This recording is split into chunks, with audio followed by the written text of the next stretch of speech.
Magandang araw guys, welcome back sa aking YouTube channel, ang Diskarte Pinoy Vlog. So ang gagawin ngayon natin guys ay magwa-wiring tayo ng double tap washing machine.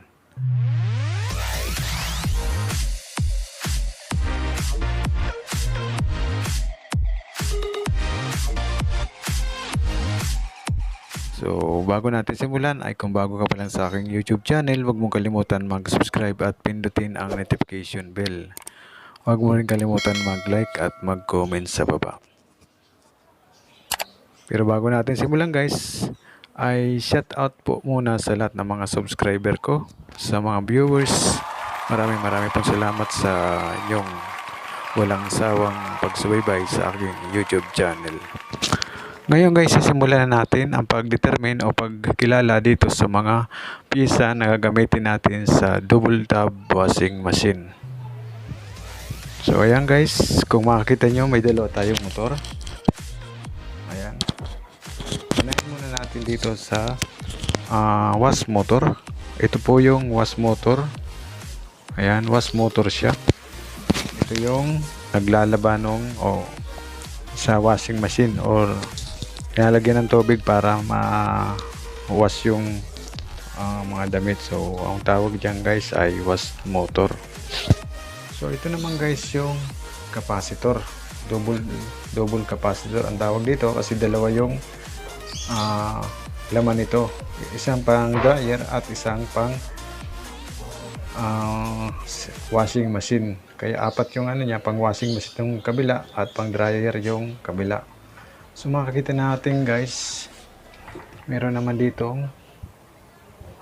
meron tayong wash timer po ang tawag dyan. Merong kulay red at yellow para yan sa capacitor. So makikita nyo siya guys, para to sa capacitor. Tatanggalin muna natin. So, para yan sa capacitor.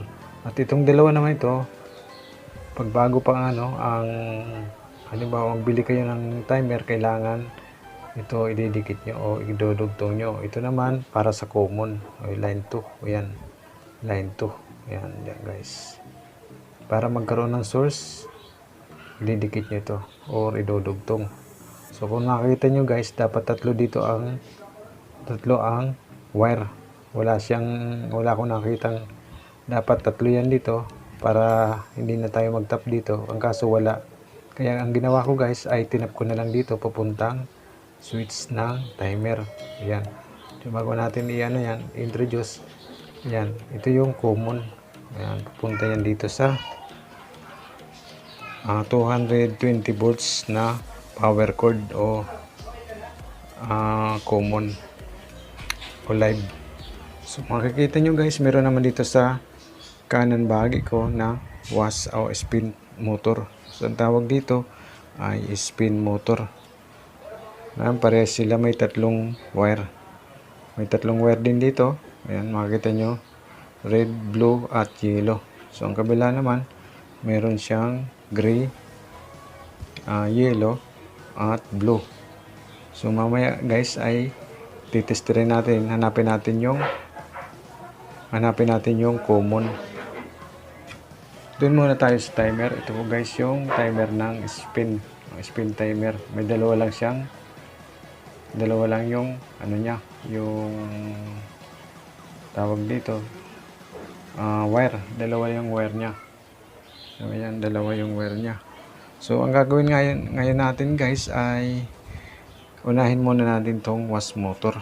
So testing natin, hanapin natin yung mismong common. Testingin natin kung nasaan o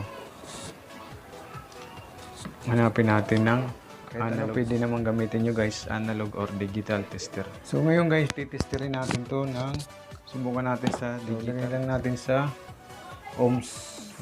Ohms.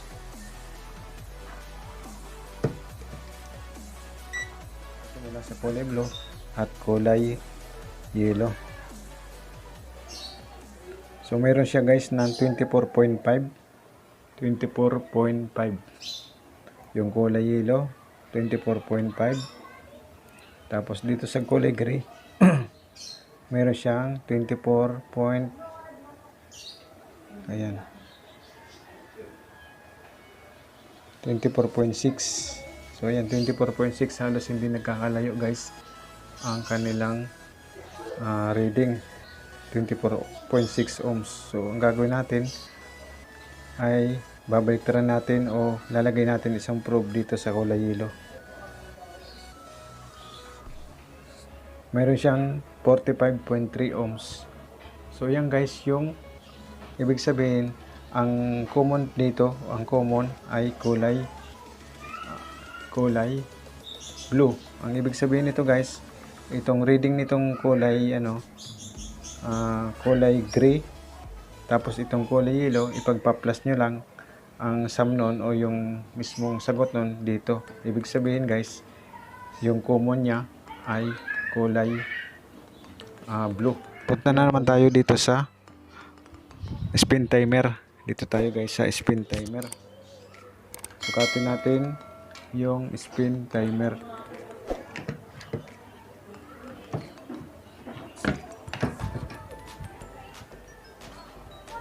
May kulay red. Ito guys, may kulay red siya.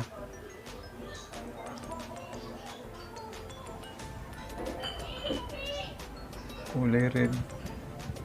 Kulay yellow.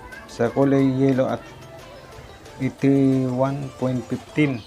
So yan, 81.4. Yan yung sukat ng yellow saka blue pala. Yellow saka blue. So dadako tayo dito sa kulay red. 7. So ang gagawin natin, itong ilalagay natin dito.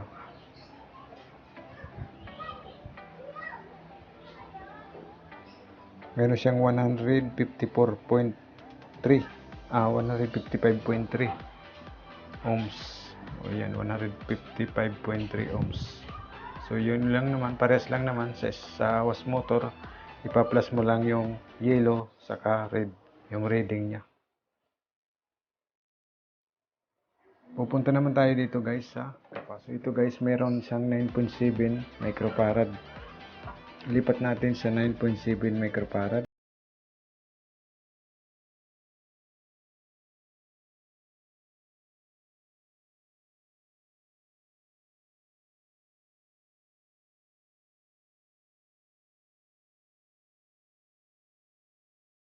Capacitor. Meron siyang 9.67 microfarad. So yan, 9.7. Ibig sabihin, hindi siya sira. Good pa rin siya, 9.7. Kasi yan nakalagay doon na microfarad. So yan, 9.6 naman dito sa nasukat natin. Ibig sabihin, okay naman.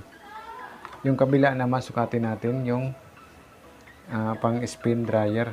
So ito, pang spin dryer, sukatin naman natin guys.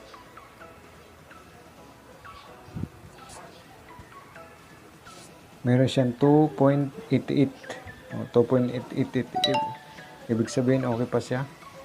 Kasi pag renown off mo, magiging 3 pa rin siya. 2.9. Halos 3 microfarad. So ito guys, okay naman yung capacitor natin.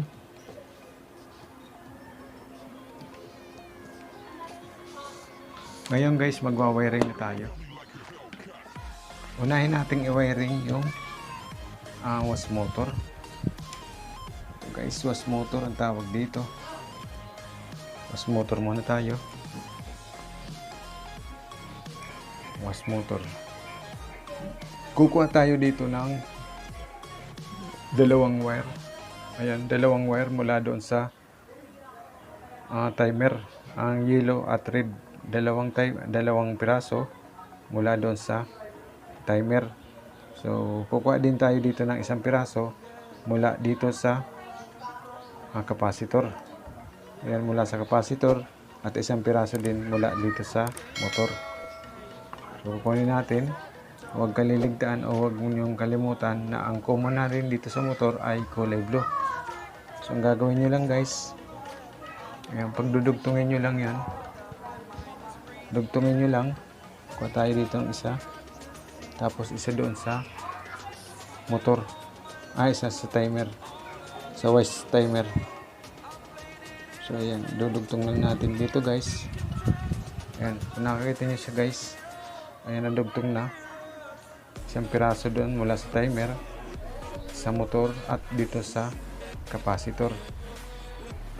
Ang pangalawa natin gagawin, kukuha naman ulit tayo yung natitira na panguwas motor. Ayan, isa yung kulay red, kukuha tayo ng isang piraso mula naman dito sa motor at doon sa timer. So ilalagay ko lang tong camera para may splice ko to o may dugtong ko nitong tatlo.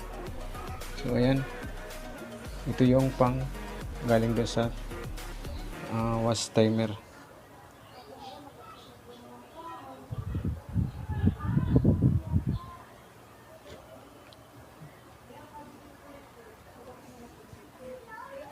Ayan, kung nakakita nyo siya guys, galing sa was timer, sa capacitor at dito sa motor. Ang natitira na lang ay itong linya para sa power cord o doon sa common. So ito naman, iwanan muna natin yan na ilagay na natin isang piraso sa ano. Ayan, makita nyo, bali tatlong ano yan, tatlong magkadugtong para sa timer, galing sa timer, galing sa motor at galing sa capacitor. Ganun din dito sa isa. Ayan, tatlong connection yan guys. Ayan, tatlong connection. Dadako naman tayo dito sa spin dryer.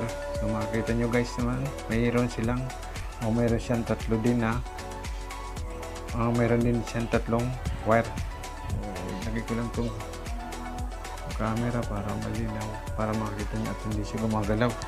So ito, tanda natin guys, yung power cord o yung mismong common o yung ano line 1. Ito guys, yung common, huwag yung kalilimutan, huwag dapat yan may lagay dito para sa capacitor.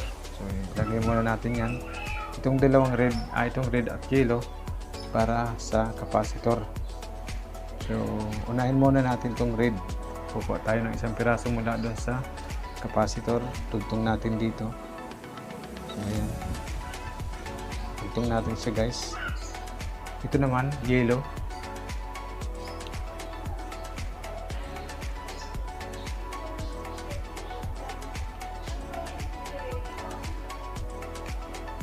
Itong red guys, yan, itong red, lagay natin dito.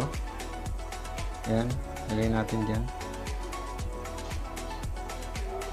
Lagay natin yung red na galing sa capacitor, yellow galing sa spin motor, at yung isang piraso galing doon sa timer. So makikita mo siya, papuntang timer siya.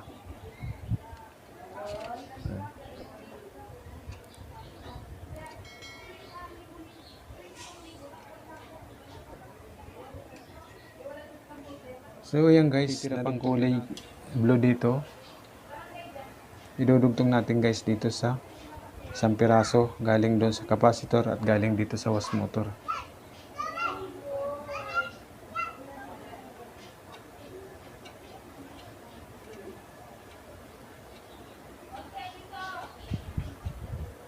Ayan guys, nadugtong na natin. Ang natitira na lang itong common ng spin motor at yung common ng was motor.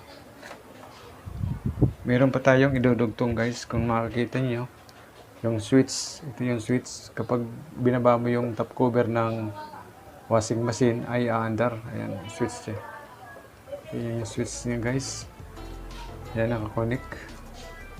So tapos i-connect din natin to sa timer. Kahit umiikot guys yung timer, hindi andar pag hindi nakadikit yung switch dito.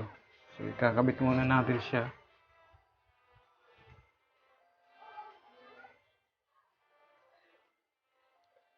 Ayan, nakakabit na natin guys.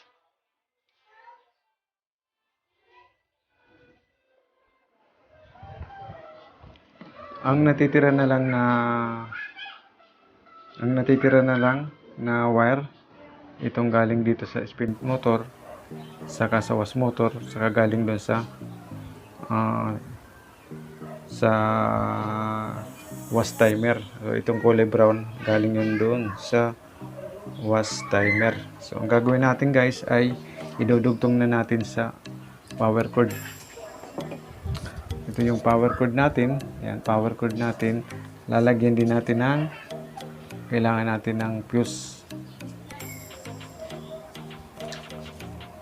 Itong fuse guys ay pang protect dito sa motor, spin motor o di kaya ay dito sa wash motor. Pang protect siya. Ang gagawin natin ay dudugtong lang natin pang series, para siyang series yan. Kanya lang yung guys gagawin. Yan. Tapos dugtong nyo ito guys. Yan, dudugtong nyo lang yan.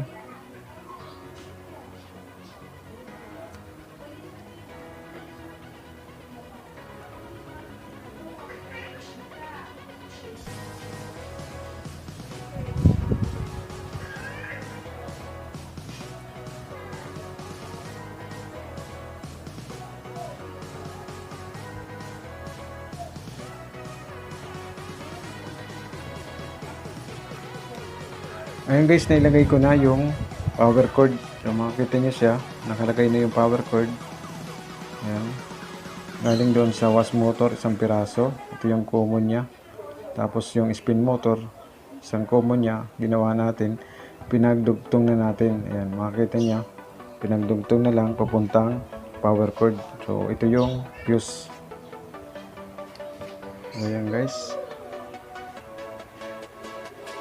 Ang gagawin natin ngayon ay i-check natin ng analog. Naka set na siya sa X10. So ayan, X10 na siya guys. Subukan natin saksak i-tester. Pihitin natin yung wash timer. So ayan, pihitin muna natin yung wash timer.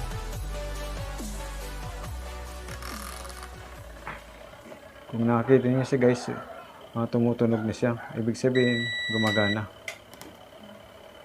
Ang gagawin natin, itatapat natin o ididugtong natin ito o titesterin natin itong power cord kung meron na nga ba siyang deflection.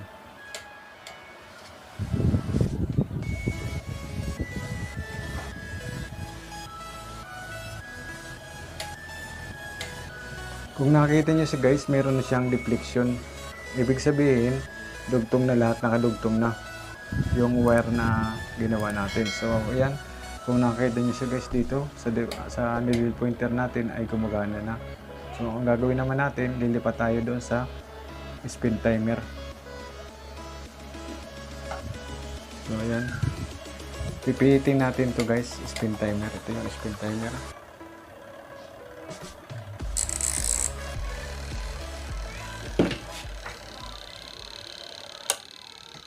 Yung spin timer natin guys, gumagana na.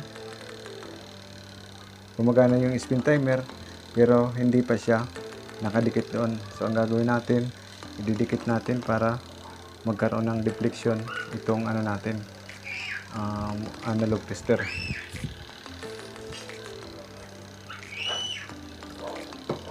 Kukuha lang ako ng screw. Kung nakikita nyo siya guys, ayan. Kung nakikita nyo yung deflection ay yung analog tester natin gumagalaw. So ayan, gumagalaw yung analog tester natin. So ibig sabihin, konektado na lahat. Ang gagawin natin ngayon guys ay sasaksak na natin sa kuryente. So ngayon guys, sasaksak na natin sa kuryente. Na-tester na natin sa analog tester. So ayan ang power cord. Ang gagawin natin ay papaganahin muna natin yung wash timer o wash motor. Papaganahin muna natin.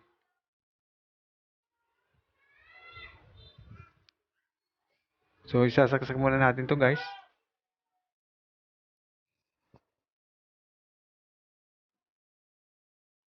Yan, saksak muna natin siya guys. Konting check lang.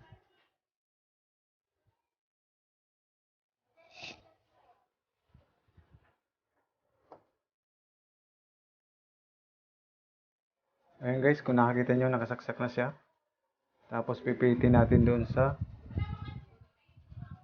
spin wash timer.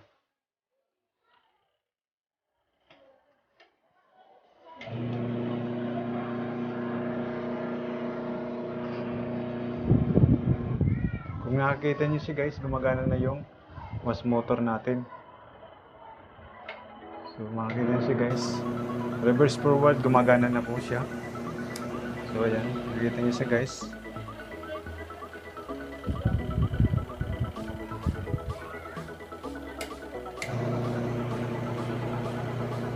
So ang gagawin naman natin ay papaganahin natin yung spin dryer natin.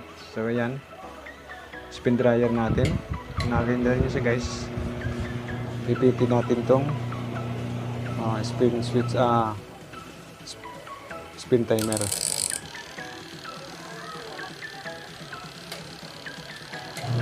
Hindi pa siya guys gumagana dahil hindi pa nakababa o hindi pa naka-switch on yung switch natin. So ang gagawin natin ay isi-switch on na natin.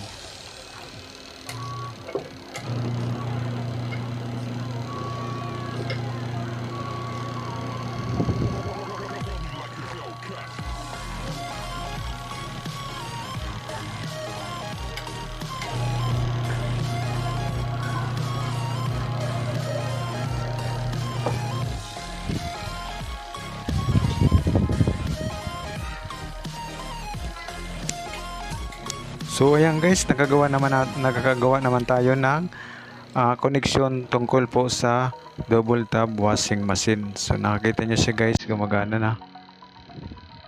Sana po ay nagkaroon po kayo ng konting kaalaman tungkol po dito sa wiring, pagwa-wiring ng double tap washing machine. So ayan yung mga pisa niya. Ayan.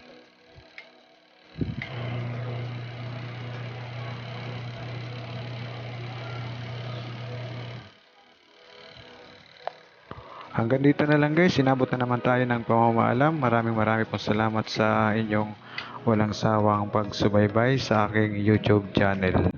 Ingat po kayo at God bless you po.